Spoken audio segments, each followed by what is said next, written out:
morning, today is April 4th, 2022, and welcome to our second episode of the Bsnbcs 82 News broadcast. My name is Taylor Thomas from Class 6C. And I'm Samuel Denon from Class 6C.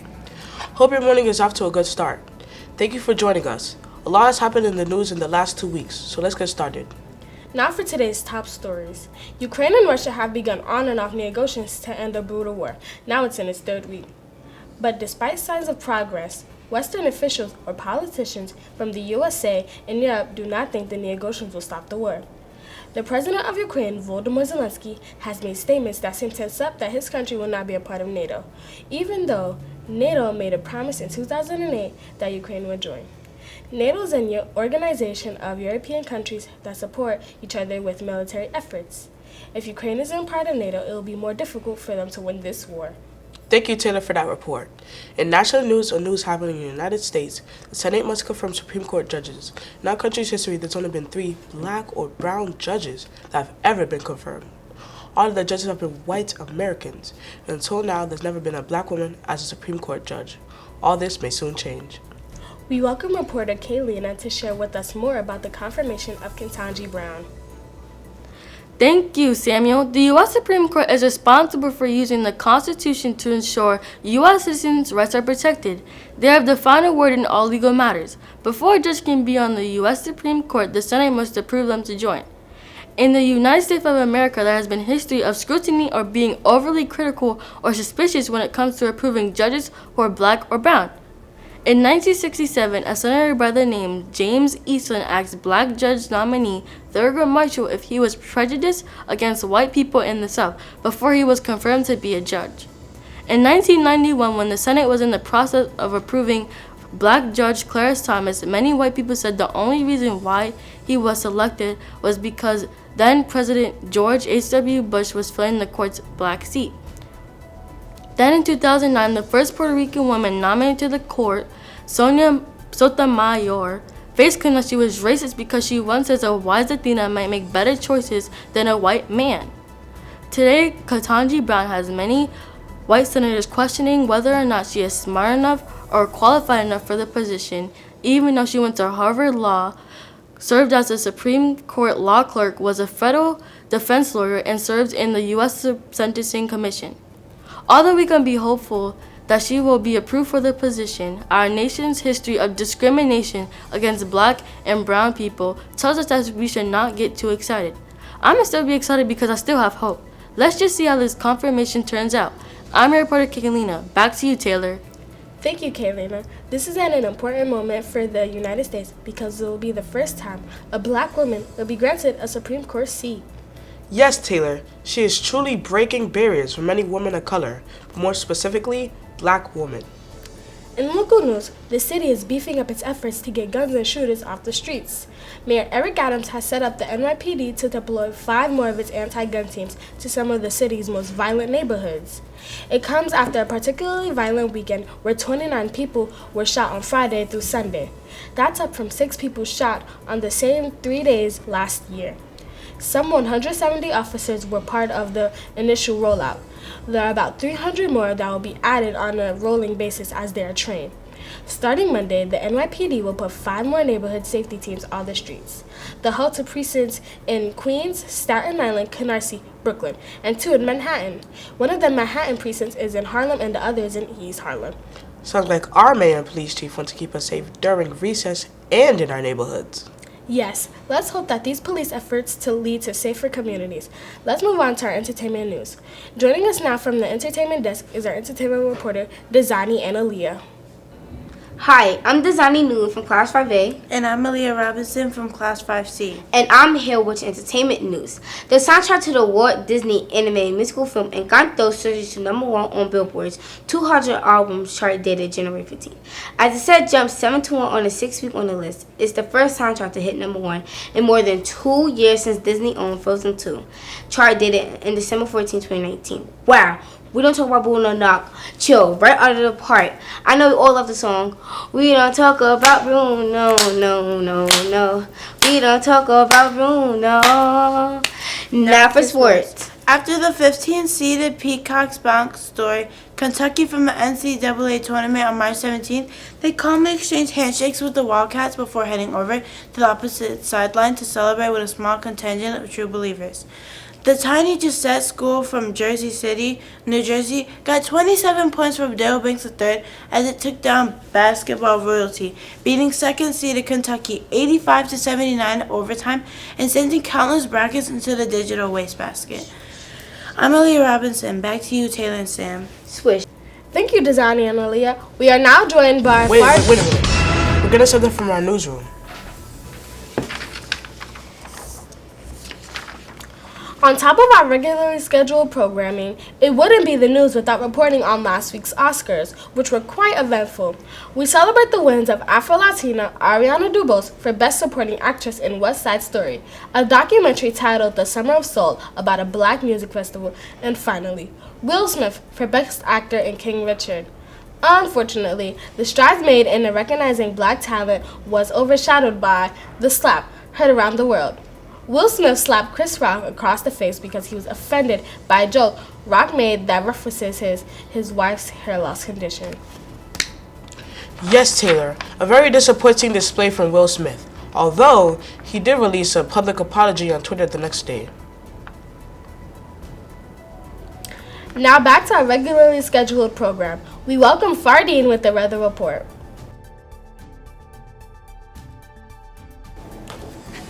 Thank you, Taylor. Let's take a look at what's happening in the weather this week. Today our high temperature is 56 degrees with the humidity at 70%. Today's low is 39 degrees. Temperatures will steadily be in the 50s this week. Make sure you bring a light jacket because the weather may affect today's recess. The sunrise this morning was at 6:35 a.m. and will set at 7:23 p.m. It feels great to have longer days, at least for a few months. Heading into April, your high temperature should be around 60 degrees, but look out for those April showers where our average precipitation is 3.6 inches. Here's what to expect from your 7-day forecast. At the beginning of the week, we have cloudy days with a high of 56 degrees, and on Wednesday and Thursday, we have a chance of rain with a high of 54 degrees. On the weekend, the clouds start to clear up and enjoy a sunny Sunday with a high of 58 degrees. That's it for a 7-day forecast. My name is Fardeen Kazim from 5C, and back to you, Taylor and Sam. It's shaping up to be a cloudy week. Make sure to bring your raincoats and umbrellas. Looks like more under recess. Our student government associations are advocates of our student community. SGA is our first opportunity to practice our civic engagement. This week, our school had their first state test prep rally. With more on this, we are joined by SGA President and Vice President. Good morning, Bsnbcs. I'm Yorella, your SJ President. And I'm also your SJ Vice President. As we all know, the week of the ELA state exam was a hectic week. But for me, the multiple choice was a breeze. Right, but that extended response was exhausting. For real. At least we were all able to push through as a school. But let's talk about that pep rally on Monday. The energy there was crazy. And let's also talk about how 7th grade and 8th grade ate them teachers up for the tug of war. I was really impressed. For real. And thanks to Mr. Solano, we were able to see the Zuzu acrobats perform their amazing stunts, while elementary school got to see the magician perform. I really enjoyed it. But now moving on to our upcoming events. Today marks the official date for our mask mandate, so you can either put it on or take it off. Also, 8th grade will have picture day for our graduating class of 2022. 8th grade better show up and show out, because I know that we will. Yup. And don't forget that we have brain camp from April 18th to April 22nd during spring break. That will also be followed by our mass state exam from April 26th to April 27th. Also, we have dress down days. Elementary school will be having Wacky Tacky Day where they dress up with mixed match clothing, while middle school will have Throwback Day where they dress up as if they're from the 70s, 80s, and 90s. So y'all better eat with these fits. Also, SGA is planning spring incentives and events for the rest of the year, so stay tuned. Sending it back to the newsroom. Bye. Thanks, Asa and Yorella. Now we will have our Spanish recap, which summarizes our news updates in Spanish. All the news updates you just got in Spanish. Buenos días, mi nombre es Mabel Intigasi de 6A y yo soy Camila Meléndez de 6A. Ahora, las principales historias de hoy. Ucrania y Rusia han comenzado a traficar de forma intermitente para poner fin a una guerra brutal ahora en su tercera semana. Estamos con Ucrania. El presidente de Ucrania, Volodymyr Zelensky, ha hecho declaraciones que parecen aceptar que su país no formará parte de la OTAN, a pesar de que la OTAN prometió en 2008 que se uniría. Gracias, Maybelline, por ese informe. En noticias nacionales o en noticias que suceden en los Estados Unidos, el Senado debe confirmar a los jueces de la Corte Suprema. Y en la historia de nuestro país, solo 3 jueces negros o morenos han sido aceptados. Todos los jueces han sido estadounidenses blancos y hasta ahora nunca ha habido una mujer negra como jueza de la Corte Suprema. Todo eso puede cambiar pronto. Vidas negras importan. En 1967, un senador llamado James Island le preguntó al candidato a juez negro, Thurgood Marshall, si tenía perjuicios contra los blancos en el sur, antes de que fuera confirmado como juez.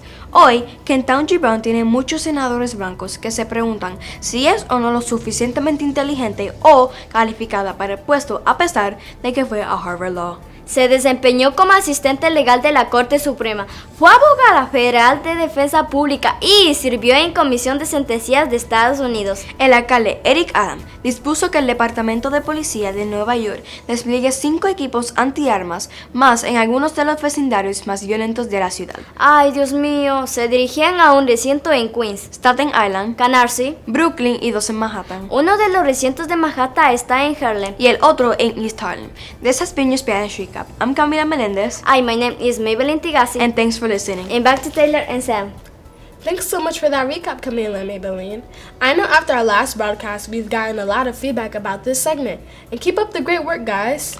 Joining us now is our In the Field reporter, Abraham, to share with us our In the Field spotlight today. Abraham? Good morning, I'm Abraham Sample, a news reporter from Bsnbcs 82 News. Today we will be interviewing a special guest. Her name is Miss Garcia and she's an assistant principal. Oh, there she is. Good morning, Miss Garcia. How are you doing? I'm well, thank you. And yourself? I'm doing good, myself. Hi, again. Today we will be asking you 5 questions. Do you mind? Not at all. Great, let's get started. First question, how does it make you feel being an assistant principal? I love being an assistant principal because I get to help everyone in different capacities. Wow, love it. Question 2, how is being an assistant principal different from a principal? There's actually not a major difference. The assistant principal helps to reinforce the vision that the principal sets for his or her school. And in the event that the principal is not there, the assistant principal usually fills in for the principal to keep students and staff safe, to help with curriculum and instruction and other things that is needed in the building. I love that very much. Question 3, does assistant principals have an equal treatment like kids? For example, kids have recess. Do assistant principals have recess? Well, we don't have recess, but we are entitled to take lunch and breaks whenever we feel like we need to. Wow. Question 4, how do you show leadership in your school? I think one of the ways that I show leadership is just being there whenever a student or a teacher or anyone else in the building needs me. Love it. That's leadership right there. Well, that's all the time we have for today. Thank you so much for coming out here in this windy day to be with us. Thank you. Have a great day. Have a great day. Now you know what Miss Garcia does to control her school as an assistant principal. Thanks, Ibrahim. That Miss Garcia sure looks like she knows what she's talking about. It's that time of the show where we can all participate.